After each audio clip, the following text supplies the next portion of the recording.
नमो दत्त नमो दत्त नमो दत्त. सर्व दत्तदेशींना सप्रेम नमो दत्त. आज आपण या ठिकाणी जमलेलो आहोत आणि आजचा जो विषय आहे तर तो विषय सुद्धा तेवढाच महत्त्वपूर्ण आहे. सर्व दत्तदेशी या ठिकाणी आवर्जून उपस्थित असतात आणि आवर्जून दत्तगुजवाणी युट्यूब चॅनलला ते नक्कीच ऐकत असतात.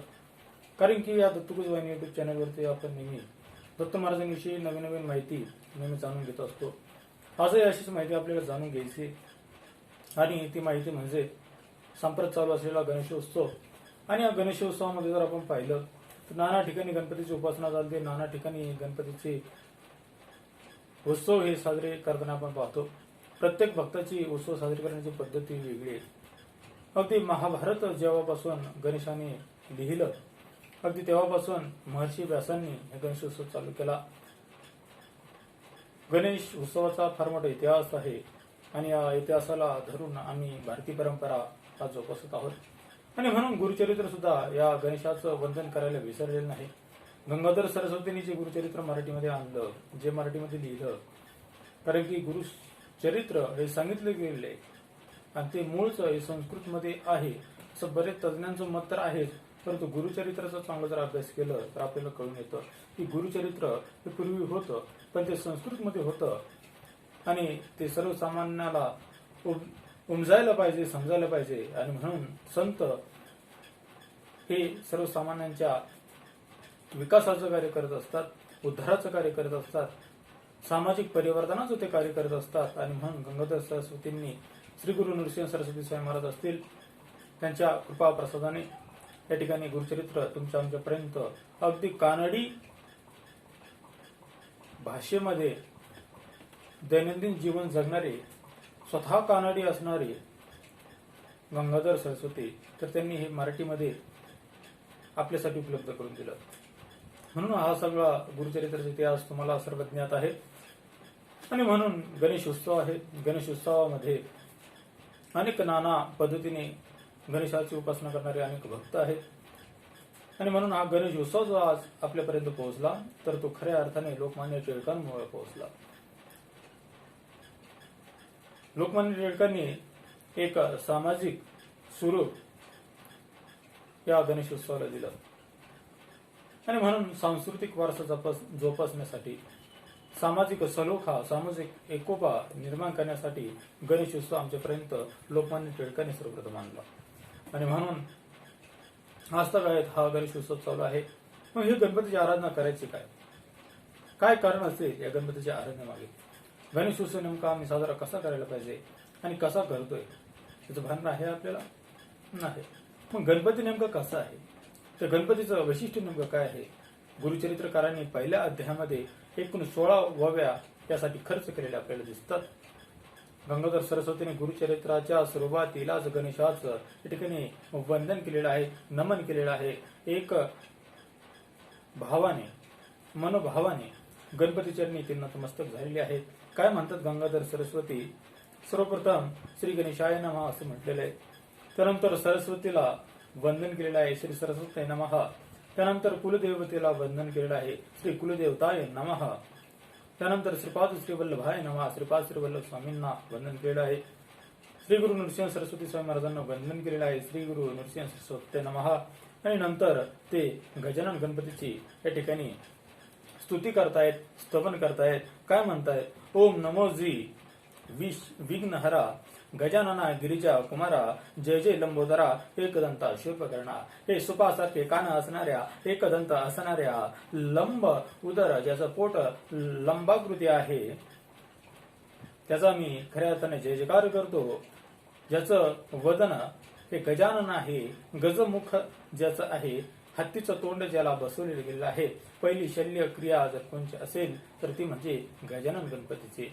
आणि म्हणून आपला हा वैदिक इतिहास आहे. म्हणून गजानन गिरिजा कुमार म्हणजे पार्वतीचा तो नंदन आहे अशा ठिकाणी गंगाधर सरस्वती लिहित आहेत. आणि त्याला आम्ही खऱ्या अर्थाने वंदन करतो की तो आमच्या सर्व विघ्नांचा नायनाट करणार आहे. पुढे ते म्हणतात, हल विशी कर्ण युगले, तेथून जो का वारा उसळे, त्याचे वाते विघ्न पळे, विघ्नांधक म्हणते तुझं. आणि तुझे जे काही सुपासारखे कान आहेत ते तू जर साधे हलवले हलवले थोडेसे तरीही त्यातून असा प्रचंड असा वारा उसळतो आणि त्यामुळं आमचं विघ्न हे पळून जातं. अशी रचना या ठिकाणी परमपूज्य गंगाधर सरस्वतीने या ठिकाणी गुरुचरित्राच्या द्वितीय ओळीमध्ये केलेली दिसते, प्रथम अध्यायामध्ये केलेली दिसते. आणि त्यानंतर तुझे शोभे आनन, तुझं तोंड खरोखर फार सुंदर शोभून दिसतंय. जैसे तप्त कांचन, जसं कांचन म्हणजे सोन्यासारखं तप्त सोनं ज्या पद्धतीने लालबुंद असतं, तर त्या पद्धतीनं तळपत असं तुझं तेज आहे, तुझं मुख आभा आहे, अशा पद्धतीने ते म्हणतायत.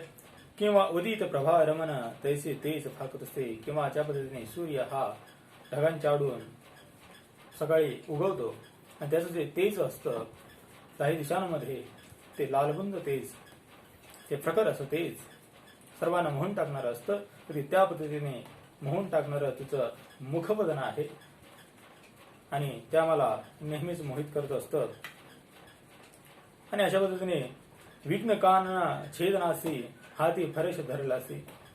भक्तांवरचं विघ्न दूर व्हावं, भक्तांवरील संकट दूर व्हावं यासाठीच गजानना तो हातामध्ये फरेश धारण केलेला आहे, तो हातामध्ये कुऱ्हाड घेतलेली आहे, असं या ठिकाणी गंगाधर सरस्वती म्हणतात.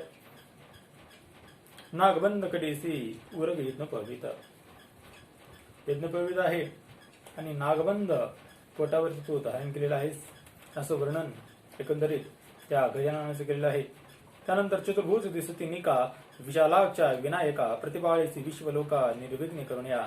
म्हणून तो 4 हातांचा आहे, एक वरद हस्त आहे, एका हातामध्ये मोदकाची वाटी आहे, एका हातामध्ये परशु आहे, एका हातामध्ये, आणि अशा पद्धतीने तो चतुर्भुज आहेस असं म्हटलेलं आहे. आणि विशालाक्ष विनायका, तुझे जे डोळे आहेत ते मोठमोठाले टपोरे आहेत.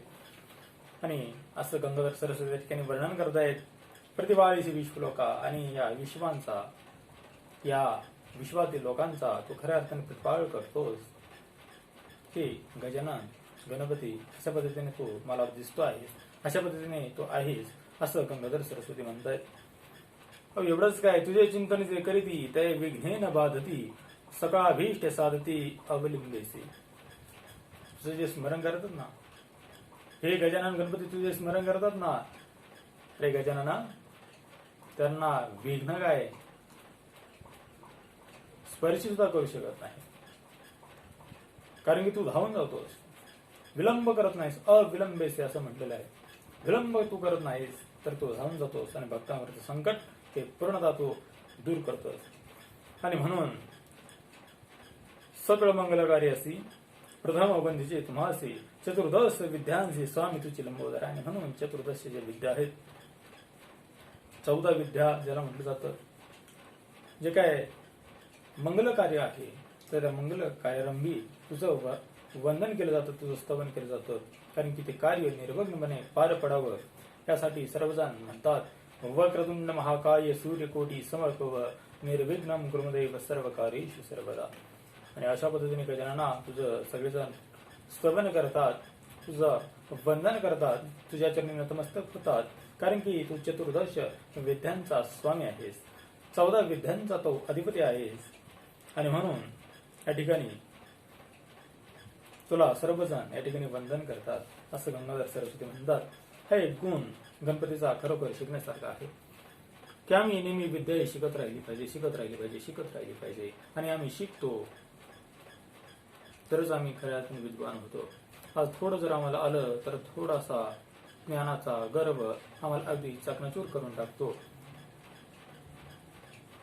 फार मोठं दुर्भाग्य आहे आमचं की थोडं आलं म्हणजे फार काहीतरी जमतंय असं म्हणून कितीतरी जण बेचराक झाले, किती जणांची कीर्ती धुळीत मिसळली आहे. आणि म्हणून हा अहंकार आम्हाला नसावा. चतुर्दश विद्या गणेशाजवळ होत्या, परंतु गणेश मात्र निराभिमानी होते. आणि या ठिकाणी खरोखर हा एक वाखाणण्यासारखा गुण, गजाननाकडून शिकण्यासारखा गुण आपल्याला या ठिकाणी पाहायला भेटतो.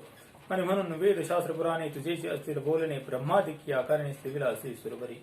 म्हणून वेद असतील, शास्त्र असतील, पुराण असतील, हे तुझंच बोलणं आहे, हे तुझ्यामुळेच निर्माण झालेलं आहे. आणि म्हणून जे काही ऋषीमुनी आहेत तर ते तुझ्या चरणी नतमस्तक होत आहेत. हे गणेशा, त्रिपुर साधन करावयासी ईश्वरे अर्चिले तुम्हासी सामरावया दैत्यासी पहिले तुम्हासी स्थविले. गजानन गणपती का स्तवन केला जातो, का त्याला वंदन केलं जातं? त्रिपुरासुराचा नाश करण्यासाठी भगवान शिवांनी स्वतःच्या पित्याने एका मुलाची भक्ती करावी, आराधना करावी, उपासना करावी. इतिहासातील हे उदाहरण आहे. पुत्र व्हावायचा गुंडा कशाचा तीही लोकी झेंडा असं म्हटलं जातं. आणि म्हणून त्या ठिकाणी गजानन गणपती एवढे वंदनीय होते की स्वतः बापानं आराधना केलेली आहे.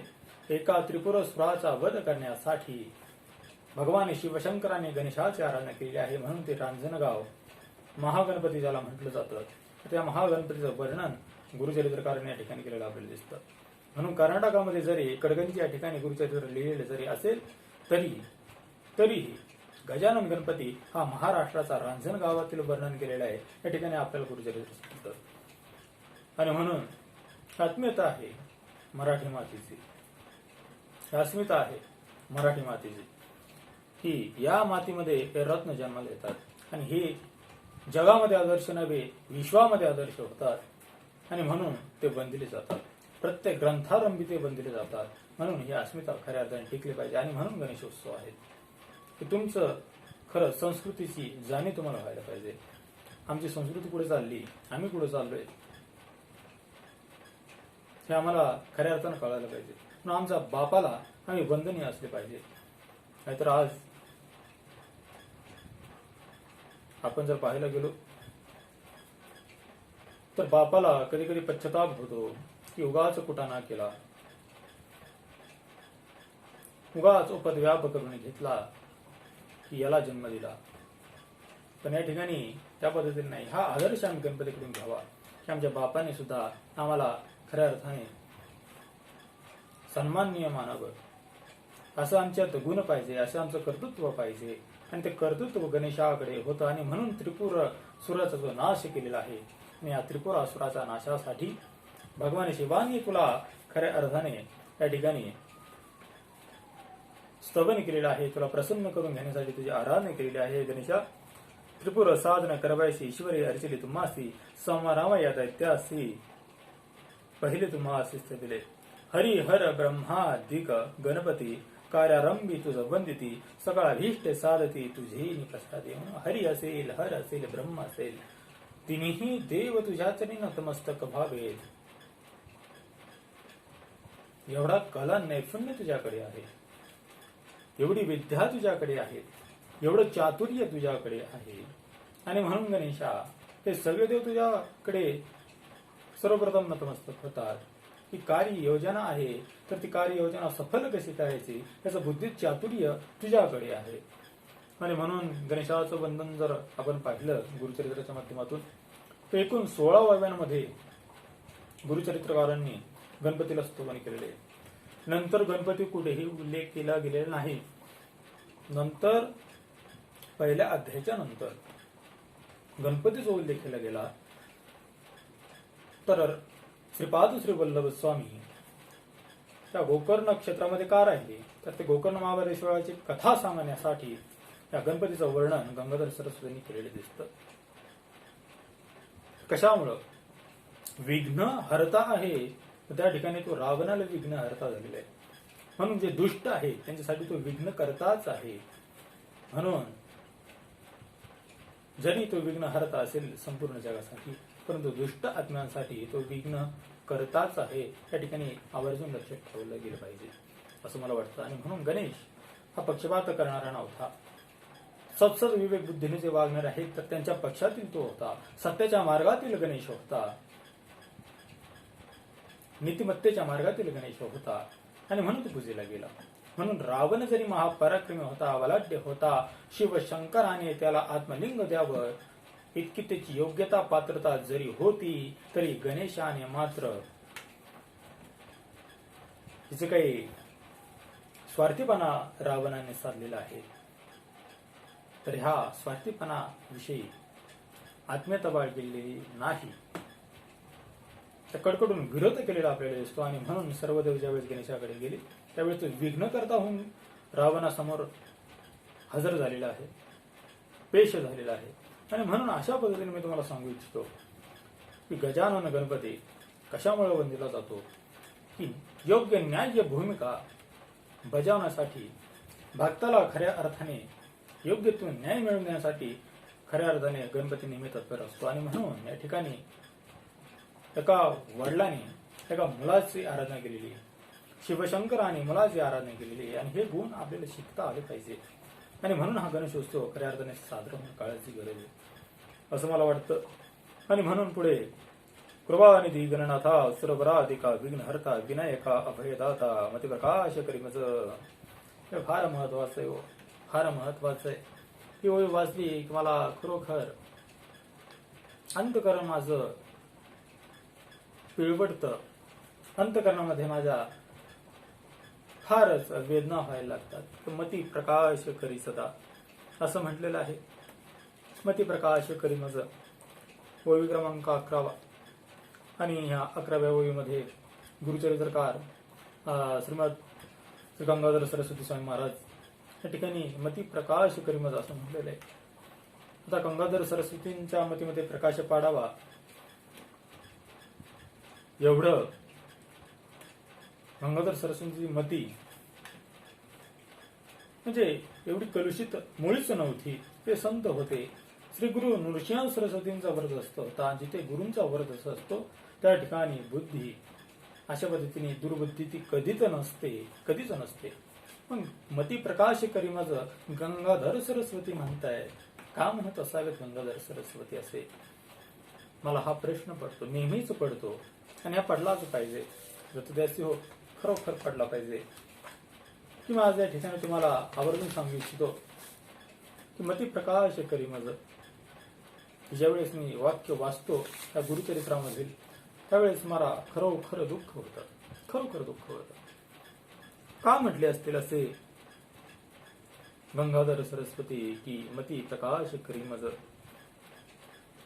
विनायका अभयदाता मती प्रकाश करी मज? कशामुळे मतीमध्ये आमच्या प्रकाश पडणं काळाची गरज बनली. आणि लोकमान्य टिळकांनी हा गणेशोत्सव त्यासाठी साजरा केला की एकात्मक भारत, एकसंघ भारत, सामाजिक उत्कर्ष, आध्यात्मिक उत्कर्ष, धार्मिक उत्कर्ष, सगळ्या बाजूनी समाजाने उत्कर्ष साधून घ्यावा. सगळ्यांनी एकोपाने एकत्रित यावं. भारतीय संस्कृती जोपासना व्हावी हा खऱ्या अर्थाने त्यामागील उद्देश होता. आज कुठे तो उद्देश? आज गणपती 10 दिवस बसवले जातात. खरंच तो त्या पद्धतीने साजरा होतो. तो उद्देश आमचा खऱ्या अर्थाने साध्य होतो की जो लोकमान्य टिळकांना अपेक्षित होता, जो व्यास महर्षींना अपेक्षित होता, जो ऋषीमुनींना आमच्या संतांना अपेक्षित होता. खरोखर तो गणेशोत्सव आज साजरा होतो. प्रश्न आहे गणेशोत्सव आज बिघडलेला आहे आपल्याला दिसत. कुठे आज व्याख्यान कुठे, प्रवचन कुठे, कीर्तन कुठे, धार्मिक कार्यक्रम तर नाहीच नाही, परंतु सामाजिक उपक्रम तरी कुठे आहेत? अश्लील गाण्यांनी, डीजेच्या सुरांनी सर्व अंधधुंद कारभार झालेला आहे. सर्वत्र त्या संस्कृतीचे 12 वाजले गेलेले आहेत. पाश्चिमात्यांचं अनुकरण आम्ही करतोय. भले मोठमोठे डीजे आम्ही लावतोय. गणपती ही पळून जाईल त्या आवाजाने. तेवढा आक्रोश त्या डीजेंचा आम्हाला पाहायला भेटतो. संगीत कसं असावं, नाद कसा असावा, यातलं काही मर्म तरी कळतं का आजच्या डीजे वाल्यांना? आणि गाणे जर पाहिले तर नको. सभ्य माणसाने ते गाणे तर ऐकूच नाहीत. संस्कृतीच्या रक्षकांनी ते गाणे तर ऐकूच नाहीत. शालीन माणसाने ते गाणे तर ऐकूच नाहीत. अशा पद्धतीने गाणे. आणि म्हणून गणेशोत्सव बिघडलाय. नक्कीच मी सांगू इच्छितो गणेशोत्सव आज बिघडलाय. टिळकांनी समाज सुधारण्यासाठी गणेशोत्सव निवडला. तोच गणेशोत्सव एकसंघ भारतासाठी महत्वपूर्ण योगदान ठरला. पण आज गणेशोत्सवामधील गाणी जे वाजतायत ते फारच विभत्स आहेत. फारच अश्लील आहेत. अगदी त्या ठिकाणी बसू नये सभ्य माणसांनी, शालीन माणसांनी. कशी गाणी ते सगळं गाव जाग झाले. वासनेचं मस्त कृपामध्ये घागर भरायला लागली आणि असं हे तांबड फुटायला लागले आणि व्यभिचाराच्या नळाला पाणी सुटायला लागले. जाग झाले सारं गाव.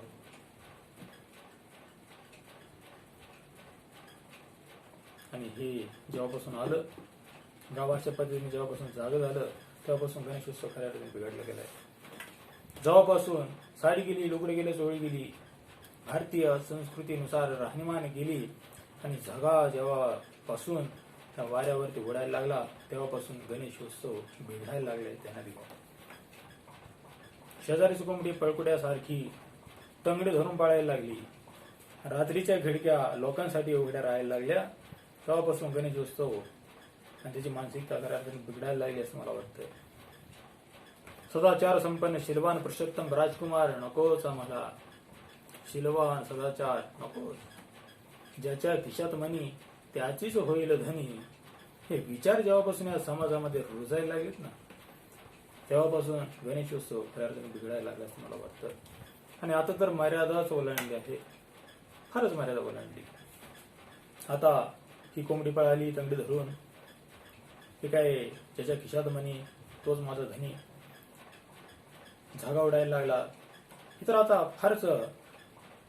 फारच इतिहास जमा झाले. आता नवीन आलंय आता.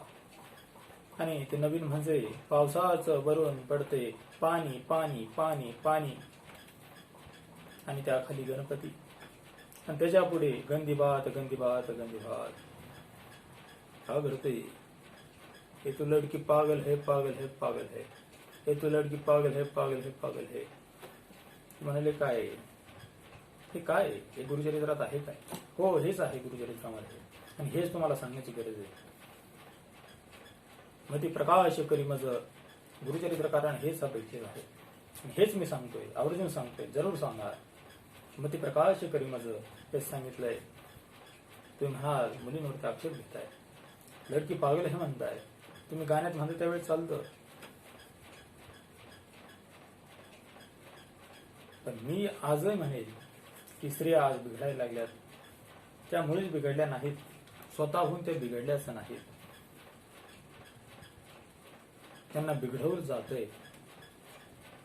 ही पाश्चिमात्य संस्कृती आपल्या भारतामध्ये येते ना, तर ते पहिलं काम जर कोण करत असेल तर इथल्या स्त्रिया बिघडल्याच पाहिजेत.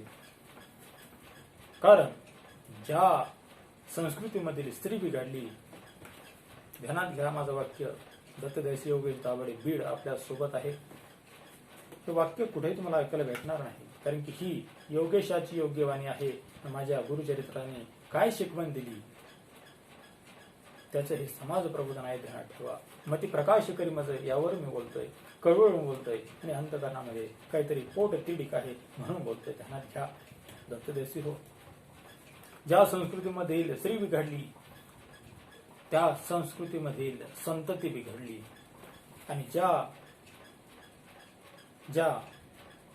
संस्कृतीमधील संतती बिघडली, त्या देशाची संस्कृती ढासळली. म्हणून स्त्री बिघडली की संतती बिघडते, आणि संतती बिघडली की संस्कृती ढासळते. एक समीकरण आहे, एक सूत्र आहे. त्या देशाच्या संस्कृतीच्या समाजशास्त्राचं.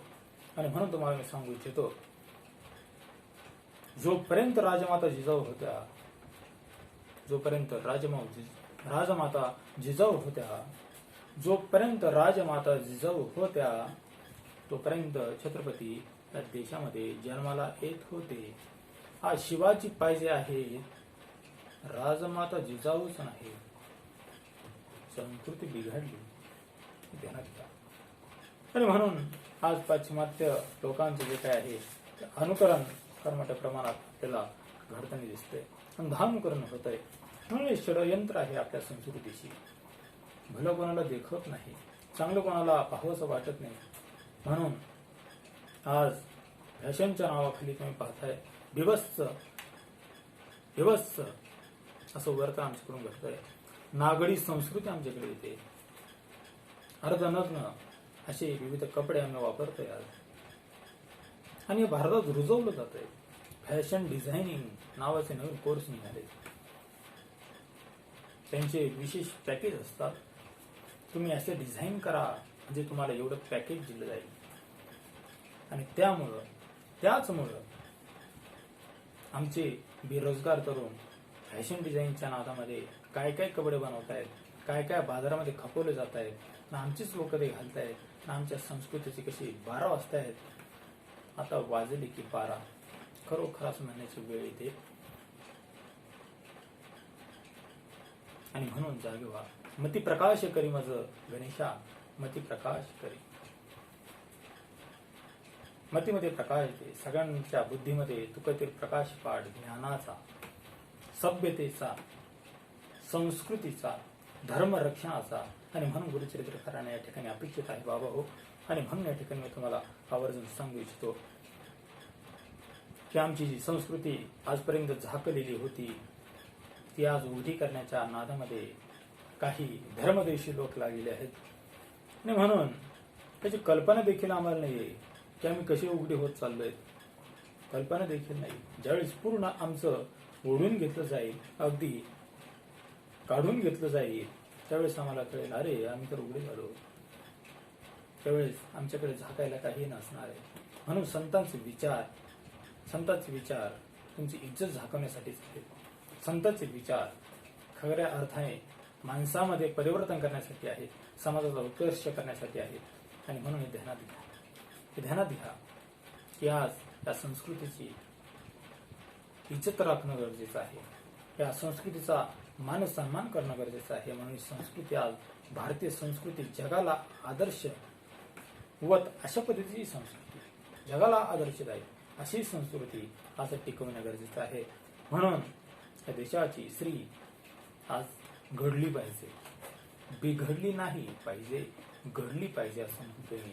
तर त्यावेळेस ती चांगली संतती निर्माण करू शकेल.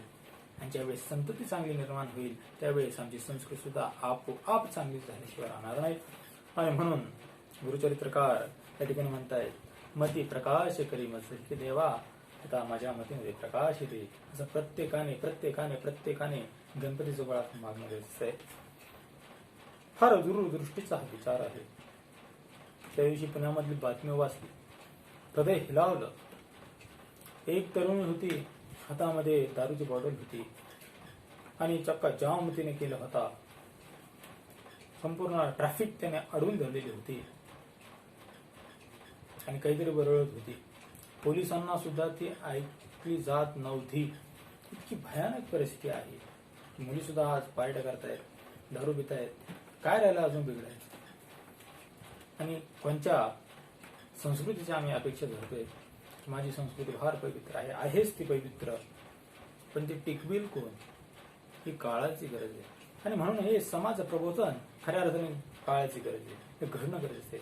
म्हणून तरुणांना आत्मीयता वाटली पाहिजे माझ्या संस्कृतीविषयी, माझ्या सभ्यतेविषयी. तरच कुठंतरी हा भारत टिकेल. जगामध्ये जे आदर्श स्थान पहिल्या क्रमांकावर त्या भारताचं आहे ते खऱ्या अर्थाने कुठेतरी टिकेल. आणि म्हणून तुम्ही आज विचार करा. गुरुद्वारा असेल, बुद्ध विहार असेल, एखादं चर्च असेल किंवा एखादी मुस्लिमांची मस्जिद असेल आणि तिथे काही धार्मिक कार्यक्रम चालू असतील तर तिथे अशी गाणी लागतात का? माता वाजली की 12, कोंबडी पळाली, गाणी लागतात तिथे. खिशात असेल म्हणे तर मागे लागतील 17 जणी, लागतात अशी गाणी? नाही लागत. त्यांचं कौतुक करावं तेवढं थोडे. त्याने धर्म टिकवलाय म्हणून कौतुक करायचं. ते जागृत आहेत, तेवढे सजग आहेत. आम्ही धर्मांचा द्वेष करण्यामध्ये लागलेलो आहोत. गुरुचरित्रकार कधीही मुस्लिम आणि हिंदू असा कधी भेदभाव करत नाही. जेवढे हिंदू भक्त दत्त महाराजांचे आहेत तेवढेच मुस्लिम भक्त सुद्धा दत्त महाराजांना मानणारे आहेत. आणि म्हणून या धर्मदेशाच्या भावना आता कुठेतरी उघडून टाका. ठेवू नका ते तुमच्या अंतःकरणामध्ये, जाळून टाका, नष्ट करून टाका. आता एकमेकांच्या धर्माकडून चांगल्या गोष्टी शिका, चांगल्या गोष्टी शिका तुम्ही. आणि म्हणून त्यांच्याकडे कुठल्याही धर्मामध्ये, हिंदू धर्म वगळता कुठल्याही धर्मामध्ये धार्मिक कार्यक्रमाच्या वेळी असली गाणी वाजवली जात नाही. मग आमच्या गणपतीमध्येच आम्ही का वाजवतो? आम्हाला असं का सुचत नाही की आम्ही गणपती अथर्व शीर्ष म्हणावं? अथर्व शीर्ष याचा अर्थ आहे शांत डोकं. शीर्ष म्हणजे डोकं. अथर्व म्हणजे न हलणार, शांत, स्थिर. गणपती अथर्व शीर्ष म्हणल्याच्या नंतर माणसाचं मस्तक स्थिर होतं, बुद्धी स्थिर होते, एकाग्रता वाढते. कुणी सांगितलं? जास्तीत भक्तिवंतांनी संशोधन केलं. ओम गम द्राम, ओम गण द्राम हा जर बीजमंत्र म्हटला, ओम गण द्राम, तर तुमचं काव्य स्फुरण शक्ती वाढते. करून पहा हा प्रयोग. ही दत्त भक्तिपंथाचं संशोधन आहे.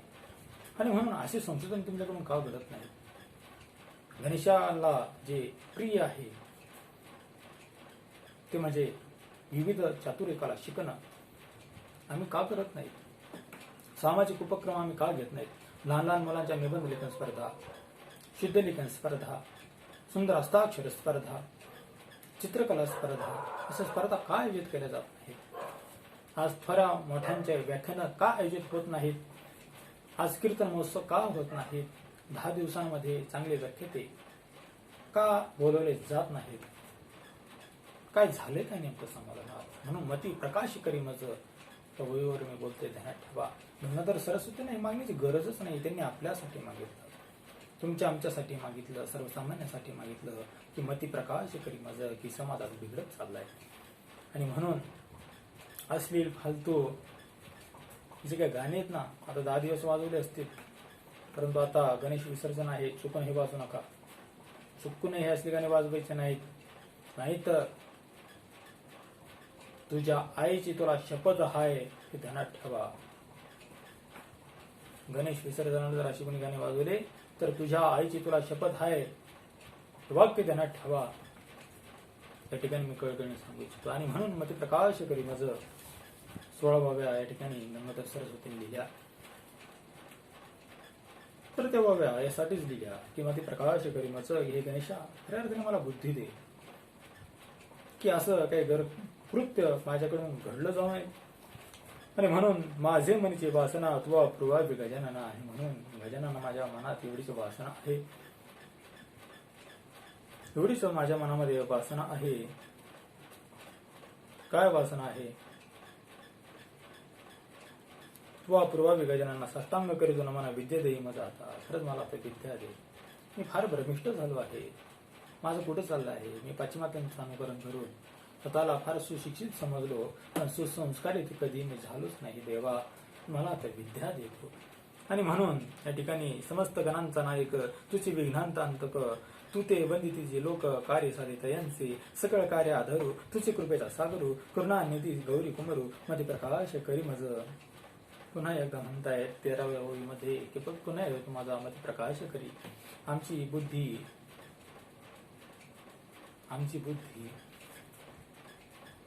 किती दुर्बुद्धी झालेली आहे. आमची बुद्धी किती खालच्या थराला जाऊन पोहोचलेली आहे, नीच स्तराला जाऊन पोहोचलेली आहे. किती नीच बुद्धिमत्तेच आम्ही झालेलो आहोत. त्याच्यावरून वाटले येतं की संतांनी 3 वेळेस एकच मागणी मागावी, मग ती प्रकाश करी मज. फारच केविलवाणी ही गोष्ट आहे आणि खरोखर फारच दयनीय अशी अवस्था आहे. फारच विदारक असं दृश्य आहे, हृदय द्रावक असं दृश्य आहे की संस्कृतीची आता 12 वाजलेली आहेत. आणि म्हणून मती प्रकाश करी माझं हे संतांना म्हणावं लागतं, संतांना म्हणावं लागतं. माझे मनीची वासना तुवा प्रभावी गजानना साष्टांग करीत नमना विद्या दे मज. आता तुम्हाला विद्या दे, तुम्हाला विद्या दे. निनता होतो मतिहीन म्हणून धरले तुझे चरण, 14 विद्यांचे निधान शरणागत बदल वरपटा. म्हणून ग्रंथांचे अर्थ आता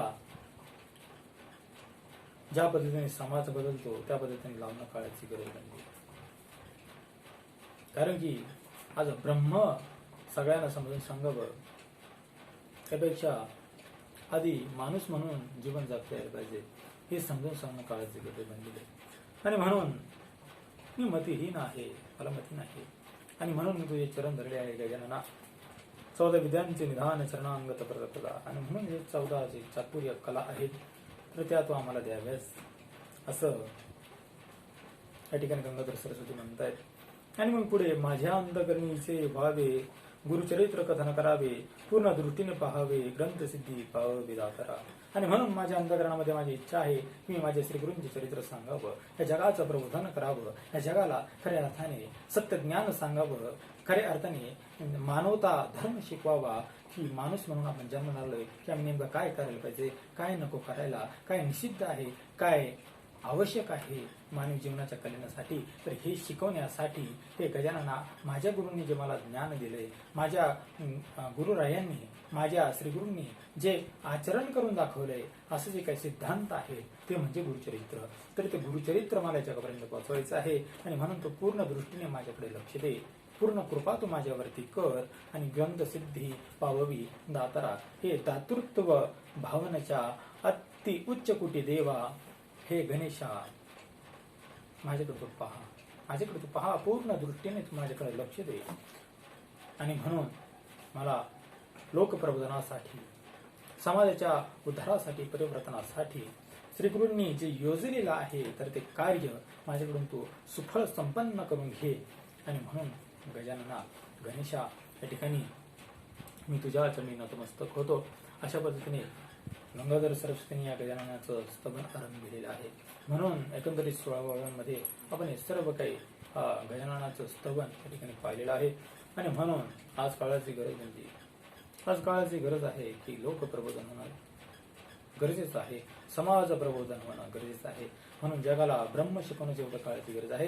त्याहीपेक्षा जगाला माणूस होऊन जगायचं शिकवणं हे अत्यंत महत्वाची गोष्ट आहे. त्या गणेश उत्सवामध्ये सध्या कोरोना नामक त्या महामारीने जे काही फार मोठं असं संकट उभा केलेलं आहे, जो काही धुमाकूळ घातलेला आहे, तर त्यामुळं गणेशोत्सव जरा सुना गेला. आज अनेक गणेशोत्सवांची अनेक गणेश उत्सव मंडळे अशी आहेत, सामाजिक उपक्रम ते करतात, चांगल्या पद्धतीने सामाजिक उपक्रम ते राबवतात आणि चांगली प्रेक्षणीय ते ठेवतात. आणि मला सुद्धा बऱ्याच ठिकाणावरून आमंत्रण आलं होतं, परंतु कोरोना काळाच्या पार्श्वभूमीवरती मी जाऊ शकलो नाही. आणि म्हणून दत्तदेसी हो, तुमचं एक प्रेम आहे. बऱ्याच जणांना वाटतं की आज गुरुचरित्र शिकलं गेलं पाहिजे, आज गुरुचरित्रातील बोध समाजापर्यंत गेला पाहिजे. मतिप्रकाश करी मज 14व्या शतकामध्ये लिहिलंय, 15व्या शतकामध्ये लिहिलंय गुरुचरित्र. आणि तेव्हापासून असता गायत गुरुचरित्र प्रत्येक क्षणोक्षणी माणसाला लागू पडतोय. आजही माणसाच्या जीवनाला गुरुचरित्र आवश्यक आहे. आणि म्हणून बऱ्याच जणांना वाटतं की गुरुचरित्र हे समाजापर्यंत पोहोचलं पाहिजे. आणि म्हणून दत्तदेसी दत्तभक्तिपंथाचं हेच ब्रीत आहे, घर तेथे गुरुचरित्र, मानव जाती तेथे दत्तभक्ती, हे आमचं ब्रीत आहे. आणि म्हणून दत्तदेसी दत्तभक्तिपंथाच्या माध्यमातून दत्तदेसी जवळभीड सतत कार्यमग्न असतात, सतत आम्ही तत्पर असतो या सेवेसाठी. नवे श्रीगुरूच हे आमच्याकडून सर्व काही करून घेत असतात. आणि म्हणून या ठिकाणी आवर्जून सांगू इच्छितो, नक्कीच मी तुमच्यात येणार आहे, नक्कीच येणार. हे कोरोनाचं थोडं जरा वातावरण शांत होऊ द्या. ही गुरुचरित्राची जे बुलंद तोप आहे, जे वासुदेवानंद सरस्वती स्वामी महाराज असतील किंवा आमचे वासुदेव बळवंत फडके सशस्त्र क्रांतीचे आद्य क्रांतिकारक जनक असतील, जे काही आमचा वैचारिक वारसा आहे दत्तभक्तीचा, तर त्यांना घेऊनच आम्ही सर्व गोष्टी समाजापर्यंत पोहोचवणार आहोत. आणि म्हणून थोड्याशा काही गोष्टी आहेत, बदलेल हाही काळ. आणि आज गुरुचरित्र प्रत्येकाच्या घराघरामध्ये जाईल. सप्तशती गुरुचरित्र प्रत्येक घराघरामध्ये आपल्याला पोहोचवायचे. परमपूज्य वासुदेवानंद सरस्वती स्वामी महाराजांनी जे काही सप्तशती गुरुचरित्र लिहिलेलं आहे ते का वाचायचं, तर ते ह्याचसाठी वाचायचं की आम्हाला आज माणूस होणं गरजेचं आहे. आम्ही काय करतोय, कुठं चाललोय, काहीही तपास नाही. त्यांनी केलं म्हणून मी करतो, त्यांनी डीजे आणला मी त्याच्यापेक्षा मोठा डीजे आणतो. नक्कीच अनुकरण करावं, नक्कीच स्पर्धा करावी, पण कशामध्ये स्पर्धा करावी हेही आम्हाला कळायला पाहिजे. आणि म्हणून गुरुचरित्र आज प्रत्येकाच्या घरोघरी असावं, प्रत्येकाच्या घरामध्ये गुरुचरित्र आज वाचलं जावं. नाही तुम्हाला 7,500 बाब्यांचं गुरुचरित्र वाचतायत, नका वाचू. 700 बाब्यांचं 1 तासामध्ये होणारं 3रं अक्षर घेतल्यानंतर गीतेचा 15वा अध्यायाचं वाचनाचं फळ देणारं गुरुचरित्र जे परमपूज्य वासुदेवानंद सरस्वती स्वामी महाराजांनी लिहिलेलं आहे, तर ते तरी वाचा. 1 तास लागतो, फक्त 1 तास वाचू शकता तुम्ही. ही काळाची गरज आहे. म्हणून आमच्या लहानपणी नेहमी म्हटलं जायचं की दिवाबत्ती कर, सकाळची देवपूजा आमच्याकडे असायची, संध्याकाळचा हरिपाठ आजोबा आमच्याकडून म्हणून घ्यायचे. आजचे आजोबा मुळात आजोबाच राहिले नाहीत. हरिपाठ तर फार लांबची गोष्ट आहे. आजोबाची नातवंडाची लवकर भेट होत नाही. म्हणून कौटुंबिक वातावरण बिघडत चाललंय, सांसारिक वातावरण बिघडत चाललंय, मुलांचं संस्कार आज बिघडत चालले. आणि म्हणून समाजामध्ये जी येणारी पिढी आहे तर ते विघातक अशा पद्धतीनेच निर्माण होणार आहे, हे तुम्हाला पाहायला भेटणार आहे. आणि म्हणून गुरुचरित्र वाचा. म्हणून सुसंस्कार आज या समाजाला काळाची गरज बनली. आज गुरुचरित्र तुमच्या पुढे सांगतो, आमच्या पूर्वजांची कृपा आहे, त्यांनी आम्हाला संस्कार दिले. आमच्या आजोबांची, आजीची, आईची, वडिलांची कृपा आहे. नवे नवे श्री गुरूंचं कृपाछत्र आहे. आणि म्हणून हे सर्व काही प्राप्त होण्यासाठी पूर्वजन्मे आम्ही बहुपुण्य केली असं म्हटलं जातं की एकाकी कधी घडत नसतं. म्हणून हे संस्कारच असतात. आणि म्हणून यासाठीच गुरुचरित्र आज काळाची गरज बनली. आणि म्हणून गणेशोत्सव असतील तर येणाऱ्या गणेश चतुर्दशी दिवशी, गणेश विसर्जन दिवसाच्या वेळ प्रसंगी आपण कसल्या प्रकारचे बिभत्स असलेले अशा पद्धतीचे गाणे वाजवू नका, ही कळकळीची विनंती करेल. आणि म्हणून गुरुचरित्रकारांना जे काय अपेक्षित आहे तर ते धर्म संरक्षक अशा पद्धतीचा गणेशोत्सव आम्ही करावा. आमच्या संस्कृतीला साजेसा असा आम्ही गणेशोत्सव करावा, हे प्रत्येकाला विनंती असेल. आणि आजच्या या दत्तदिवसामध्ये त्यासाठीच जी काही दत्तसेवा आहे, दत्त प्रबोधनाची जी काही व्याख्यानमाला आहे तर ती भगवान श्री गणेशांचरणी तथा तुम्हा सर्व श्रोतवर्गाचरणी समर्पित करत आहोत. आणि म्हणून सगळ्यांनी एकदा म्हणायचं आहे, गणपती बाप्पा मोरया, मंगलमूर्ती मोरया, अवधूत चिंतन श्री गुरुदेव दत्त, अवधूत चिंतन श्री गुरुदेव दत्त, अवधूत चिंतन श्री गुरुदेव दत्त. कळावे तुमच्या चुकीचे योगेश दागडे बीड. पुन्हा भेटूया पुढील नवीन गुरुचरित्र भागासहित. तोपर्यंत सर्व सप्रेम नमदत्त, अवधूत चिंतन श्री गुरुदेव दत्त.